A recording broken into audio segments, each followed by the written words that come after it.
ನಂದು ಒಂದೇ ಒಂದು ರಿಕ್ವೆಸ್ಟ್, ಸ್ಪಿರಿಚುಯಾಲಿಟಿ ಅಂತಂದರೆ ಎಲ್ಲದರಲ್ಲೂ ನಮ್ಮನ್ನು ನೋಡ್ಕೊಳ್ಳೋದೇ ಸ್ಪಿರಿಚುಯಾಲಿಟಿ ಅಂತ ನಾನು ಎಲ್ಲಾದ್ರ ಥೀಮು ಅದೇ.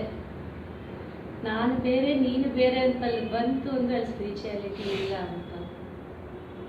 ಇವರೆಲ್ಲ ಹೇಳಿದ್ದು ಥೀಮು ಅಷ್ಟೇ, ಸ್ವಾರ್ಥ ಅನ್ನೋದಿಲ್ಲ.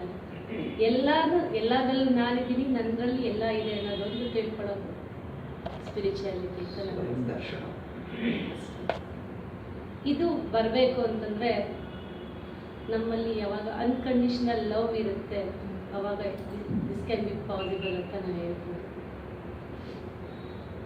ನಾನಿಲ್ಲಿ ಆ್ಯಕ್ಚುಲಿ ನನ್ನ ಮಗಂದು ಪೇರೆಂಟ್ಸ್ ಟೀಚರ್ ಮೀಟಿಂಗ್ ಇದೆ ಅಂತ ಬೆಳಗ್ಗೆ ಬಂದೆ.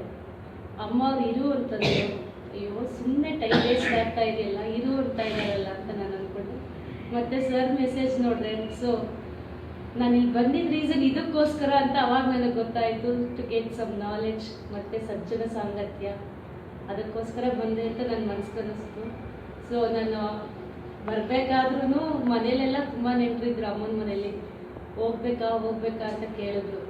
ಇಲ್ಲ, ಇಲ್ಲಿ ಕೂತಿದ್ರೆ ನನಗೇನು ಬರೋದಿಲ್ಲ, ನಾನು ಅಲ್ಲಿ ಹೋಗಲೇಬೇಕು ಅಂತ ಹೇಳ್ಬಿಟ್ಟು ಬಂದೆ. ಇಲ್ಲಿ ಬಂದಿದ್ದಕ್ಕೆ ಎಷ್ಟೊಂದು ಲಾಟ್ಸ್ ಆಫ್ ಜ್ಞಾನ ಅಂತ ಹೇಳ್ತೀವಲ್ಲ, ಆ ಜ್ಞಾನನ ನನಗೆ ತಗೊಂಡ್ವಿ. ಇದನ್ನೆಲ್ಲ ನಮ್ಗೆ ಹೇಳ್ಕೊಟ್ಟವರು ಎಲ್ಲ ಮಾಸ್ಟರ್ಸ್ ಇದ್ದಾರೆ, ಅವ್ರಿಗೆಲ್ಲರಿಗೂ ಥ್ಯಾಂಕ್ಸ್ ಹೇಳ್ತೀನಿ. ಇಷ್ಟು ಮಾತಾಡೋಕ್ಕೆ ನನಗೆ ಅವಕಾಶ ಕೊಟ್ಟಿದ್ದಕ್ಕೆ, ಮತ್ತು ನನ್ನ ವರ್ಡ್ಸ್ನ ನೀವು ಕೇಳಿದ್ರಿ ಸಮಯದಿಂದ, ಅದಕ್ಕೆ ಎಲ್ಲರಿಗೂ ನಾನು